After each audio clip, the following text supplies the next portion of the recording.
Aujourd'hui, nous allons parler du titre foncier. Il y a beaucoup de zones d'ombre sur ce type de document.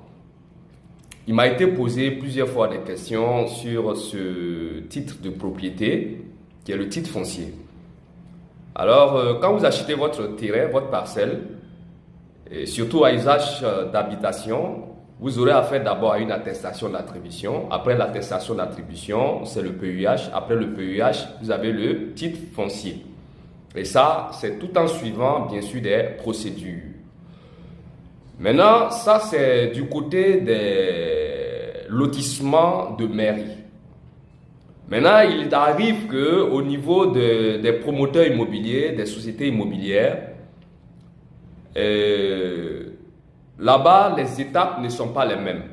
Parce qu'avec les sociétés immobilières, quand vous achetez une parcelle, vous avez droit d'abord à une attestation d'attribution qui porte toujours le nom de la société immobilière. Et après ça, suite à ça, selon vos investissements et autres, et avec aussi le programme que va lancer la société immobilière, qui est l'opération de titres fonciers individuels pour tous les acquéreurs, pour tous les clients qui ont acquis des terrains avec cette société.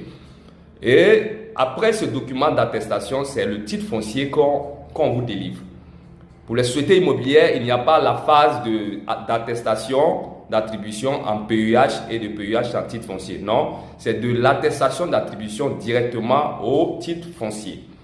Et c'est ce qui a amené plusieurs personnes à me poser la question de savoir est-ce que ce titre foncier que délivrent les sociétés immobilières, est-ce que c'est au même titre que le titre foncier que délivre le ministère de l'Urbanisme ou bien de l'État? Des parcelles dont il s'agit, des parcelles à lotissement de mairie. Est-ce que ce titre foncier a la même valeur que les titres fonciers que délivre l'État? Alors, je vais vous répondre pour vous dire tout simplement, il n'y a pas de différence. Ça a la même valeur. Voilà. Donc, désormais, ne vous en faites pas. Voilà. Puisque ce titre foncier va suivre son cours normal, bien sûr, au ministère de l'Urbanisme, guichet unique, direction des impôts. Et il y a des taxes que vous allez payer. Et donc, quand ça va faire ce schéma-là, voilà, sachez que c'est l'État qui vous délivre ça en réalité.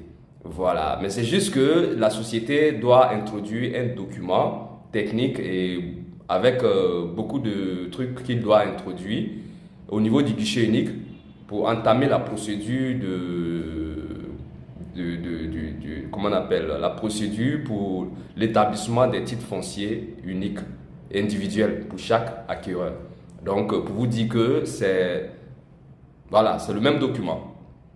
Pour celui qui va récupérer son titre foncier parce qu'il a acheté une parcelle à lotissement mairie, et celui aussi qui a son titre foncier parce qu'il a acheté une parcelle avec une société immobilière, quand les deux titres, quand vous allez les comparer, il n'y a même pas de différence. C'est la même chose. C'est la même chose. Donc, ne vous embrouillez pas pour ça. Voilà, je comprends parfaitement parce qu'il y a certains qui pensent que le fait que pour les sociétés immobilières, on saute du coup de l'attestation d'attribution au titre foncier. Voilà, c'est des accords internes qui ont eu lieu avec, bien sûr, les sociétés immobilières et l'État en question. Donc, il n'y a pas de souci puisqu'ils ont l'obligation d'avoir ou même des titres fonciers sur tout le site. Voilà, ça c'est quelque chose aussi qui explique cela. Voilà, si vous voyez qu'ils peuvent délivrer des titres fonciers individuels, c'est juste que eux-mêmes sur le site global, voilà, ils ont l'obligation d'avoir un titre foncier sur tout le site global.